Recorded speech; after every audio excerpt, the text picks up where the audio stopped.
Praise అందరికి గుడికి వచ్చిన అందరికీ నా వందనాలు. నేను చెప్పే స్టోరీ సంకల్ప బలం. టీటీ బాము అనేది ఒక చిన్న పక్షి. దాన్ని లకుముకు పిట్ట అని కూడా అంటారు. ఈ ఆడపక్షి ఒకసారి సముద్రపు ఒడ్డున తన గుడ్లను పెట్టి మేత కోసం వెళ్ళింది. తిరిగి వచ్చేసరికి ఆ గుడ్లు అక్కడ కనిపించలేదు. సముద్రపు కెరటాలు ఆ గుడ్లను తీసుకుని పోయాయి.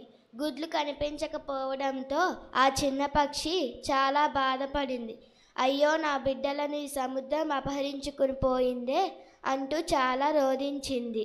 ఏడుపు ఆపి ఆలోచించింది. పక్షి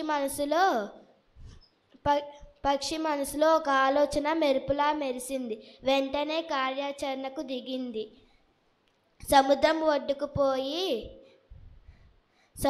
ఒడ్డుకు పోయి తన ముక్కుతో ఒక సముద్రపు నీటి బొట్టును పీల్చి దూరంగా పోయి ఒక చోట ఉమ్మివేసింది.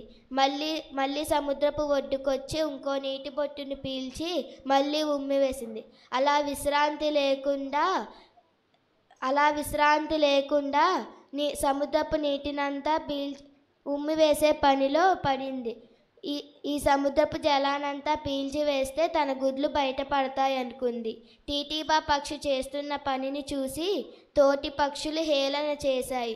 సముద్రాన్ని తోడివేయడం నీ వల్ల అవుతుందా అంటూ ఎగతాళిగా మాట్లాడాయి. మరికొన్ని దాని కష్టాన్ని చూడలేక దానికి సహాయం చేశాయి. మొత్తానికి పక్షులన్నీ కలిసి సముద్రపు నీటిని పీల్చడం దూరంగా పోయి వదిలివేయడం అలా చేసింది. రోజుల తరబడి చేస్తున్న పనిని చూసి చలించిపోయిన సముద్రుడు విషయం ఏమిటని వాటిని అడిగాడు. సముద్రపు కెరటాలు తన గుడ్లను తీసుకుపోయిన విషయాన్ని సముద్రునికి పక్షి మొరపెట్టుకుంది.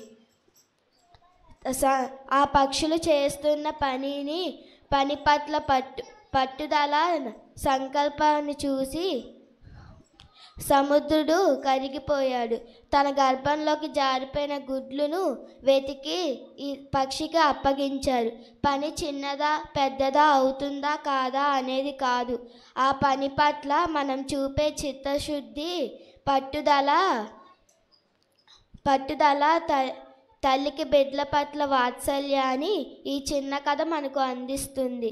ఆవగింజ అంత విశ్వాసం, పట్టుదల మనకుంటే ఏ పనైనా విజయవంతం చేయగలము. Thank you.